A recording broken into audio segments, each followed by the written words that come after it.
So one of the big things about climate change and global warming, 2 degrees warmer, 3 degrees warmer, that might not sound like, actually doesn't sound too bad at all, does it? Let's be honest.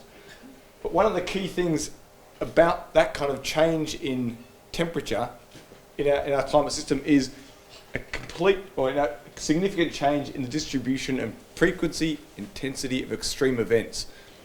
The warmer it gets, the more likely we are to have high impact events, storms, floods, that kind of thing. Let's talk a little bit about that. So start even with just what do we kind of expect in the future? Let's look at what people like myself, climate modelers, are telling us is going to happen in the future. We're likely to see, by the end of the century, 2 or 3 degree warming, about 2.8 for Tasmania. How does that actually play out for us? Well, let's look at one measure. We can cut this up in many ways you like, but number of summer days, number of days above 25, number of days where you think the beach is a good option. At the moment, it's about, I'm not sure for St Helens, about a month, about 30 days over that 3-month period.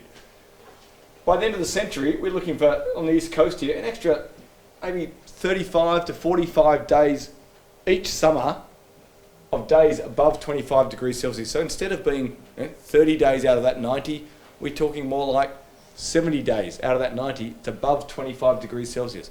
Summer suddenly feels a lot more like summer. It's a significant change though when you think about then the peak season, the shoulder seasons. Rainfall is a different kind of thing, and we can cut this up a few ways as well.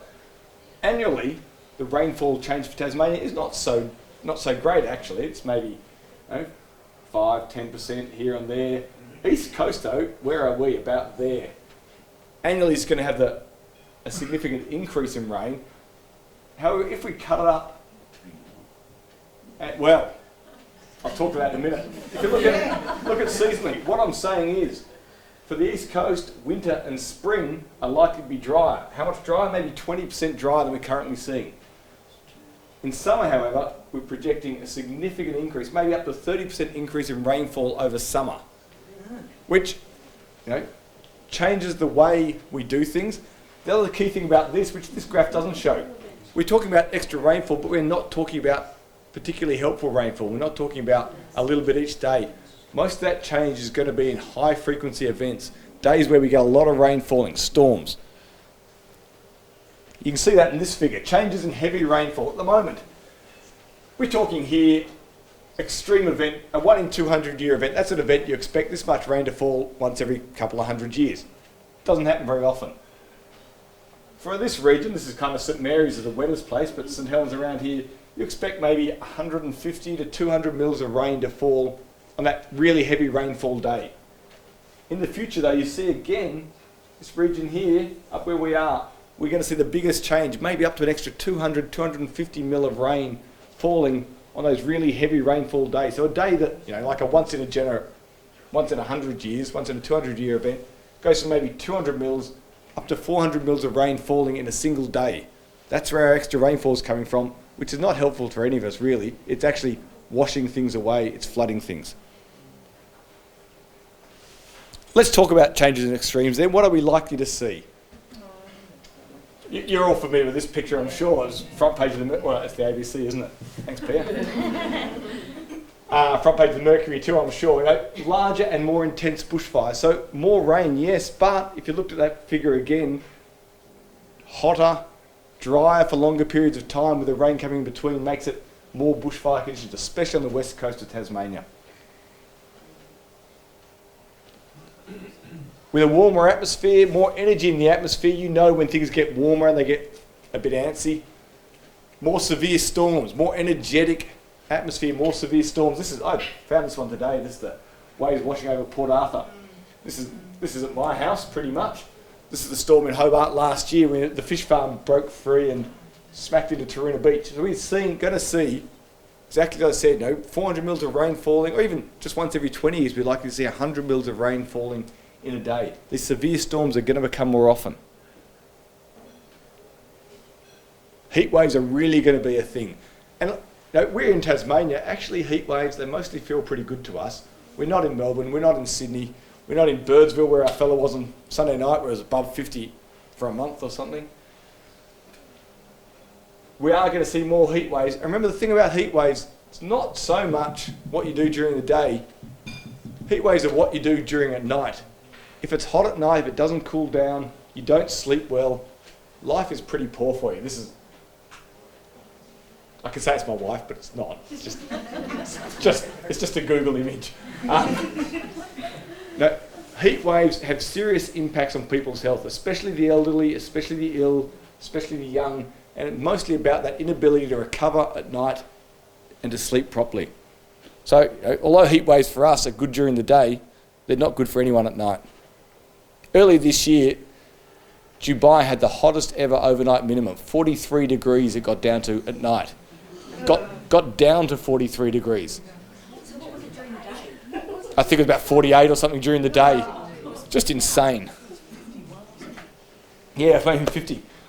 Yeah, but 43 at night. Jeez, I'd die during the day. Marine heat waves, Greta's already spoken about that. And Tasmania is a global hotspot of marine heat waves. We are at the forefront. One of the worst places in the world for marine heat waves. I'll let Greta talk more about that.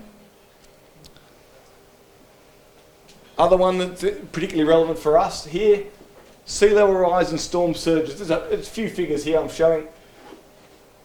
This is modelling of the sea level rise we're likely to see by the end of the century around Tasmania. You can see this is not great. This is 1 metre here. This is about 80 centimetres in blue. So across Tasmania, around Tasmania, somewhere between 80 centimetres up to a metre off the east coast of sea level rise by the end of the century. It's a bit less due to a whole lot of complicated interactions on the coast. So about 90 centimetres of sea level rise around St Helens. What does that mean? This is an excellent website. I encourage anyone to go and look at it, coastalrisk.com.au. And you can type in anywhere and it'll tell you what a storm surge might look like into the future. Here is St Helens under about 75 centimetres of increased tide from what you've got now. I'm not really familiar with St Helens, but I know you all are. Let's have a look. These blue bits are not currently blue, they're currently land. Up here in this wetland, significant inundation on a 75 centimetre tide, and we're predicting more than that by the end of the century. If you go to other places like Lauderdale, it looks worse. But for St Helens, you can look at that and go, where's your house? I'm about there, aren't I? A3, I'm good. My brother lives in Cremorne. I showed him a picture of this today. I said, you'll be fine, but you're going to have to get a boat to get to your house because the entire road to Cremorne is blocked off. The last one I've got then is another great website, climatechangeinaustralia.org.au. It talks about this thing called climate analogues. Climate analogues is basically which town is like my town in the future. Now, they didn't unfortunately have St Helens, they had St Mary's. I know, might as well be the moon, isn't it? But if we look at there's some St Mary's. I could go either way on that joke and I got it wrong. I was in Ross earlier this year and there was a Ross Campbelltown fight going on. 11 kilometres. Well,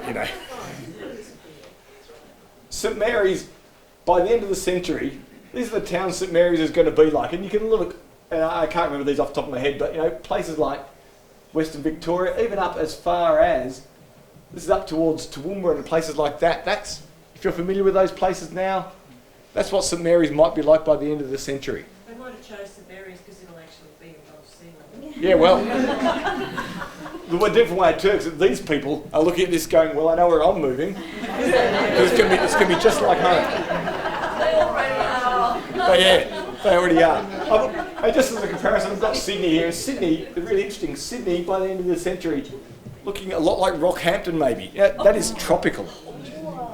Technically tropical? I think it is technically tropical. So Sydney is going to be tropical. St Mary's, we're talking the south coast of New South Wales, up into some of these regions. Goulburn, I think, is one of those listed there and places like that. So that's what St Mary's and St Helens could end up like, well, in 80 years' time.